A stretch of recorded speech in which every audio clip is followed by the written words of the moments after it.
About 2 months ago, this comment was made on my YouTube channel. Can you do a video on making Skibidi Toilet into a D&D boss? And I responded, tell you what, if I find a little toilet at the Goodwill by the pound, then maybe. Now, I don't know what I was thinking when I made this comment. Basically, I never saw a toilet at the Goodwill by the pound ever, and I figured, I'm just gonna say something nice. But one of the next times I went to the Goodwill by the pound, what did I find? That's right, a little toilet. Well, let me tell you, to me, a promise is a promise. So a 5 a.m. sculpting session later, and I had the beginnings of something special. I figured, hey, this would be kind of like a community post thing, just a fun little sculpt for me to do, but when I really started getting into it, it started looking really interesting and creepy. You'll note that I didn't do the armature correctly, which is why I have it hung upside down with Gorilla Putty. But yeah, this thing, when it was done, it looked really good. You'll notice that I used very old green stuff that wasn't really properly mixed. That's why there's the little flecks in there. But I used newer green stuff that was properly mixed for the facial expressions and the eyeballs. And yeah, just use general tools for this, nothing special. And I painted it up, primed it up with Vallejo Mecha Primer, and just painted it with different colors of skin tone, and then also some lovely washes to get that weird mottled flesh kind of look going. And I was very happy with this, how this looks. You can obviously tell at the end effect that I wasn't incredibly careful at some of the steps. That's why you can see I'm showing off some of the pustules on the back, which are, once the thing started looking nice, I took it a little bit more seriously. But there are some fingerprints on there which are readily seen in close-ups, but honestly, I think this thing looks incredibly creepy and weird, and it looks amazing. So that's why I was almost a little bit sad when I had the finished product to show the Skibidi Toilet D&D monster, but that's when I had a really great idea. Why waste this amazing sculpt when we have the power of magnets? Yes, that's right. At the last bit, I decided, no, I'm not going to waste this cool, creepy sculpture just for a Skibidi Toilet base. I will put a magnet in it.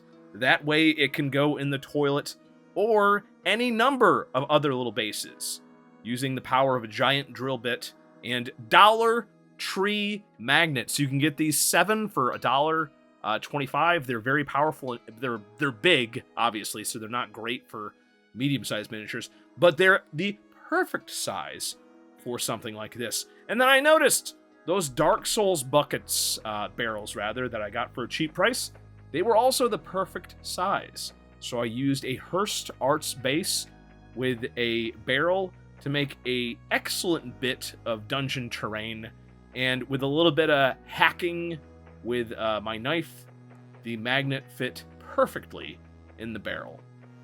Secured, well, I mean, I don't even know if I needed the super glue because it was such a perfect fit, but there you have it right there, and it snaps right to the base of this guy.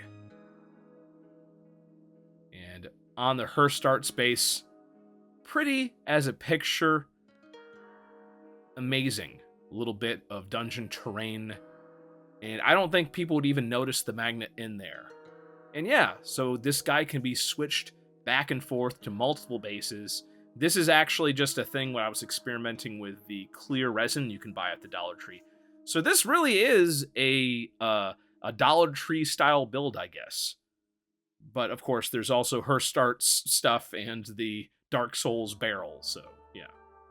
I like the barrel one because you can just have that as a bit of terrain, and then all of a sudden people will be shocked and terrified when you put the monster coming out of the barrel. I was considering like the Dark Souls character of Kingseeker Framp, this creepy thing sticking its head out of the dang old depths there. I was kind of thinking like that's what this thing sort of reminded me of when I started to sculpt him. Again, I really was considering just doing like a standard Skibidi Toilet guy, but as I was sculpting this guy, he just looked so creepy and unnerving that I decided it was just really worth it to have him be his own thing. So yeah, motivation can come from a lot of places, and I guess a random comment on my YouTube channel was definitely the impetus for this lovely little project, which turned into something really interesting. And I did come up with a monster concept for this, which I wrote up with a simplified monster stat block. Here's an excerpt from that. The treacherous oracle is a visitor from outside the normal confines of time and space. It will attempt to take the physical form of something that would be trustworthy, but lacking all context, its physical form is generally distorted and horrific in nature.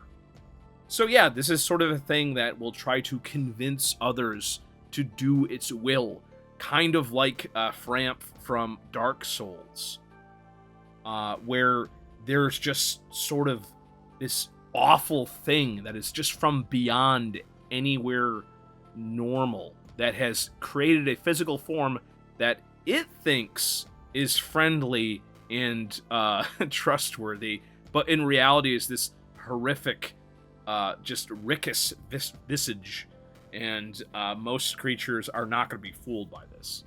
But that would be an interesting concept, to have the players encounter this horrible monstrosity that it was just trying to convince them to do its bidding for nebulous rewards, and everything that it wants to do is generally alien, yet almost always nefarious in nature.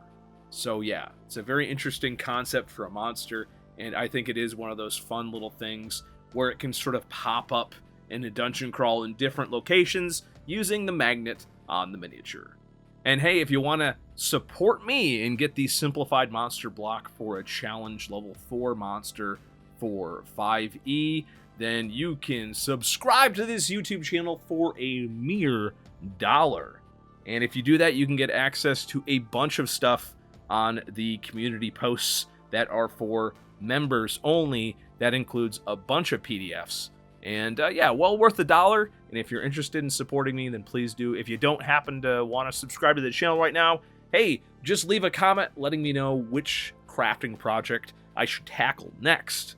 And yeah, you never know where inspiration is going to come from, so let me know in the comments below.